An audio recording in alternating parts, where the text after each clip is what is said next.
All for green? All for green? All for green? All for green. All for green, green for all. Give yourselves a round of applause. Power Shift, I'm back.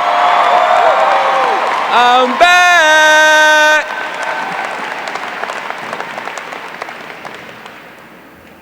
It's an honor to be here with you, the most important generation of Americans at the most important time in our history. How many of you in your heart have a hope and a prayer that when you leave your campus, when you move out into the world, you'll be able to not just have a green job, but a green career, making this country the leader, not in pollution, but in solutions for this planet? How many of you want to have a green career?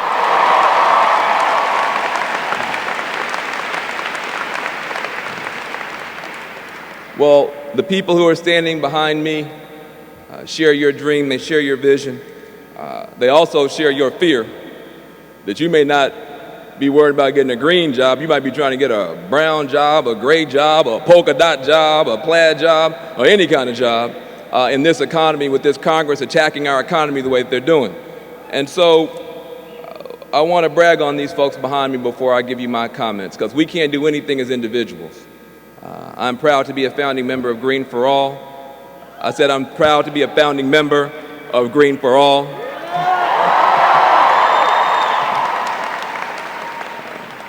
And I'm proud to have been a founder of the Ella Baker Center for Human Rights and many other great organizations that are trying to bring this to the community level. You have an opportunity to do two things to actually help get these green jobs and green opportunities to people who need them. First of all, on Monday, we want to see your generation stand up and join this so-called briefcase brigades movement. You may not have heard of it yet. There are people tabling about it, but your generation needs to become more visible, and you have the opportunity to stand up on Monday in your thousands, dressed up as if you're going to a job interview, holding briefcases, saying to this Congress, where are the jobs? Where are the opportunities? Where is the chance for our generation to make a contribution? You can do that with the briefcase brigades. I hope you'll do that on Monday. They owe you an answer. We have a generation graduating off a cliff into the worst economy in 2 generations, and neither political party has opened up their mouth to say anything about it. The briefcase brigades are going to make a difference in that. Join them on Monday. Join them on Monday.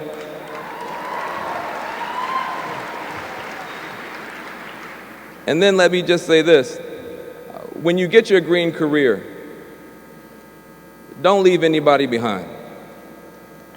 We have something strange happening in our economy. You notice that the wealthy people have the solar panels, and the poor people have to pay the big energy bills. And people will tell you, well, that's all right. The poor people, they can't afford the solar panels, Van. You can't complain about this. It's just economics. They can't afford the solar panels. How can you complain that they don't have them?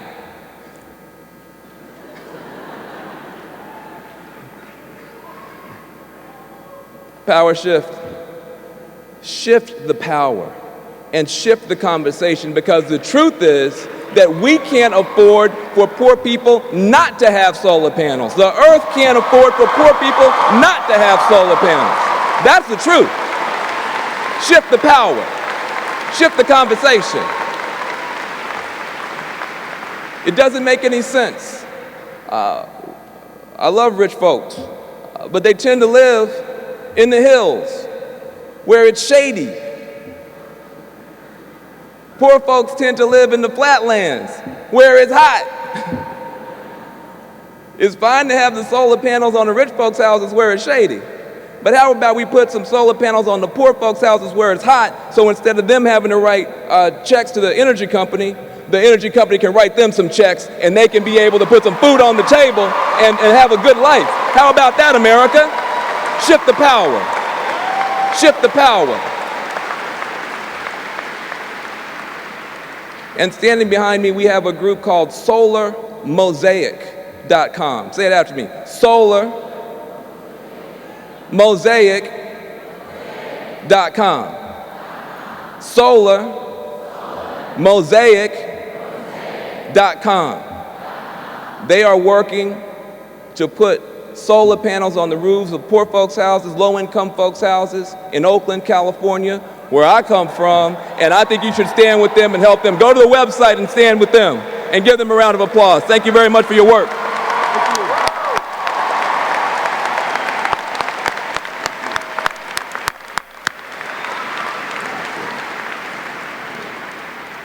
Now, in my remaining time, let me say to you how important you are.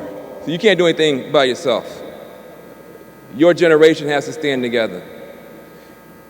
You don't know yet, but the entire planet, the children of all species, are banking on you. You are the great hope. DC is having a bipartisan failure to rescue this economy, to rescue this planet. And while they're stuck on stupid here in DC,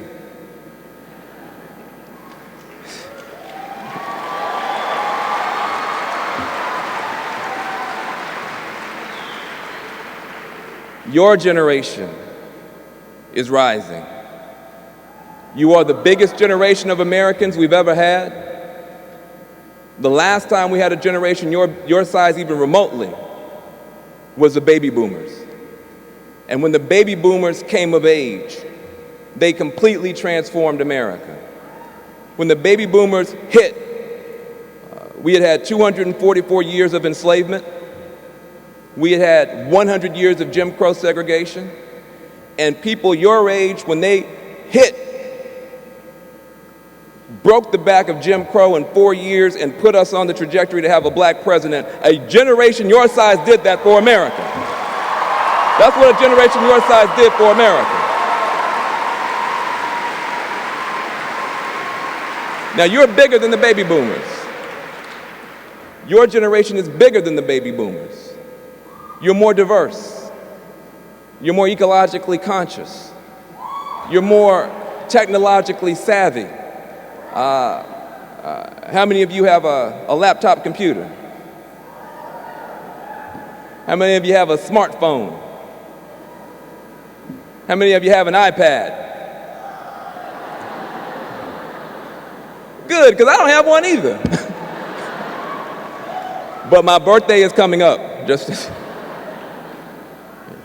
Well, if you have a laptop computer or a smartphone or an iPad, you have on your person more and better computing power than the entire US government had when it put a man on the moon. You have more computing power, you're sitting on it, on your butt, than the US government had when it put somebody on the moon. Each and every one of you is a walking technological superpower. What will happen in America when you stop using these devices as toys and start using them as tools to change America? America will never be the same when you're done with it. America will never be the same when you're done. You have to make a decision not to wait your turn. Dr. King was 25 years old in Montgomery. The Freedom Riders were 19 and 20 years old. The founders themselves were in their 20s and in their 30s. You have to make a decision not to wait your turn. Don't let anybody tell you you're going to be the leaders of tomorrow. Tomorrow is not promised. You must be the leaders of today, Generation Power Shift. You got to be the leaders today. Shift the power. Shift the power politically. And don't let anybody tell you that you should only hold one party in this town accountable. You have to be wise enough to hold both parties to high standards. Both parties.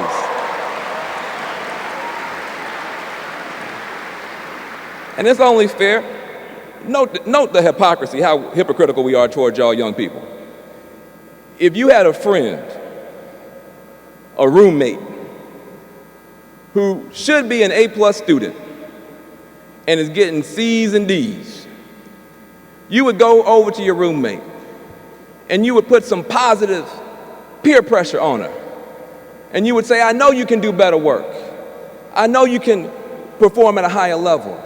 And I love you enough, I'm going to insist that you meet your A+ potential. And we would brag on you for doing that. Now, if you're a hero for ensuring that your friend get an A on her paper, aren't you a bigger hero for making sure that your other friend gets an A+ on his presidency? Huh? Aren't you a bigger hero?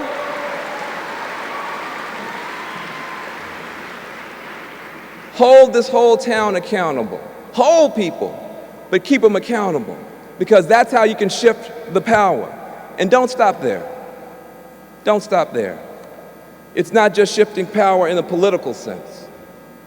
We need you to shift the power in our energy system, because we have an energy system and a civilization that is powered by death. The civilization that you live in, that you were born in, is fueled by death. That's not hyperbole. Why do they call them fossil fuels? Because they're living? Or because they're dead? We take oil, a substance that has been dead for 60 million years, and we pull it out of the ground. We take coal, which has been dead for 300 million years, and we dig holes to pull it out of the ground. We pull out of the ground death, and we burn it in our engines, and we burn death in our power plants without ceremony. And then we act shocked when, having pulled death out of the ground and burned it, we act shocked when we get death from the skies in the form of global warming, and death on our oceans in the form of oil spills, and death in our children's lungs in the form of asthma and cancer. Let's stop fueling our society based on death and start using living things. Let's start using living things now. Let's stop digging those holes at some point in America. Shift the power so we can stop looking down those holes. America's future is not down those holes. If you want to see the future, new generation, look up. Look at the living sun and the Saudi Arabia of solar power that we have in our country. Look up at the sky, at the Saudi Arabia of wind power. Look up into the eyes of the workers of America who are idle, who could be building the solar panels, who could be building the wind turbines, who could be building the smart batteries. If you want to see the future, look up into the eyes of our farmers who could be growing smart, advanced energy crops. Look into the eyes of our young people who are standing on street corners, who, instead of standing in front of my house, could get a ladder and get on top of my house and put a solar panel up there and be a part of the solution. You see? That's the future. That's the future. If you want to see the future, look up. Look into the eyes of our immigrant grandmothers and mothers who know how to do community gardening and can not just shift the fuel system, but the food system to something cleaner and healthier. Look into the eyes and the wisdom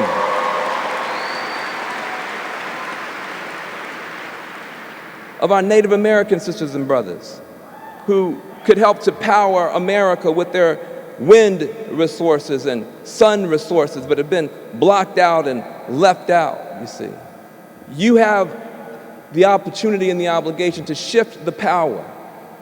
If we change the way we power our buildings and our machines, that is the clean energy revolution.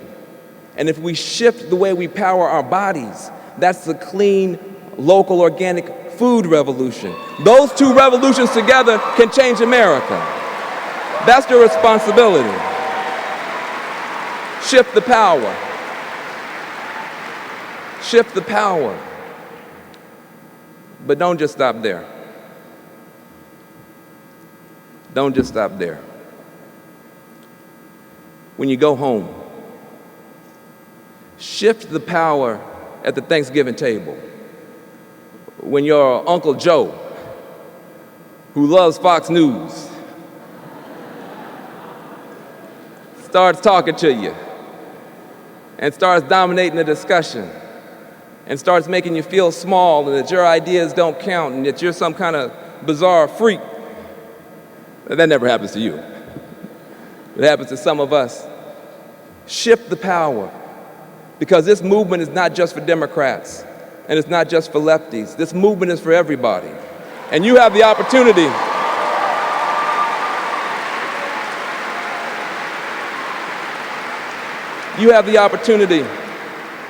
to say to your Uncle Joe, "Excuse me, sir, don't you believe in liberty? Don't you believe in liberty? And if you do, how can you live in a country where every American is forced to be an energy consumer for the rest of our lives? Shouldn't we have the right as Americans to be energy producers? Shouldn't we be able to put up solar panels on our own houses? Shouldn't we be able to put up wind turbines in our backyard? Shouldn't we be able, as Americans, to power our own communities? Shouldn't we be able? Shouldn't we have the right and the liberty to be energy producers and not be dictated to 12 times a year by energy companies that dictate how much we're going to pay for energy, when we're going to pay it, how many asthma inhalers we're going to have as a consequence? Shouldn't we have the liberty as Americans to power this country in a new way? You see, this agenda that you are moving forward can change politics. Yes, we're going to produce a lot of these clean energy products in the blue states, in the industrial blue states, but we're not going to build a lot of wind farms in New York City. We're going to deploy it in the red states. We're going to deploy all of these beautiful products, these solar farms, these wind farms will be deployed in the rural red states. That is the great genius of your movement. It can bring this country together. There's something for rich people and poor people and people of all colors. You have the opportunity to shift the power by shifting the discussion, ensuring that we understand that our stereotype that renewable energy is just hippie power. It's hippie power. We like our hippies.